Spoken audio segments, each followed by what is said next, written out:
You are looking at Julian's pronunciation guide, where we look at how to pronounce better some of the most mispronounced words in the world, like this other curious word. But how do you say what you're looking for today?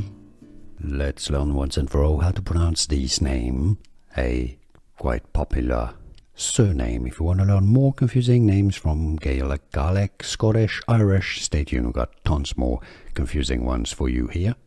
At the end of this video, the pronunciation in English pronunciation, how to pronounce Doyle, Doyle. So you have a diphthong, Doyle. Easy once you know Doyle, and now you know. Here are more videos on how to pronounce more confusing words and names too many mispronounced. Like this video if you found it useful. I appreciate your support. I'll see you soon, and thanks for watching.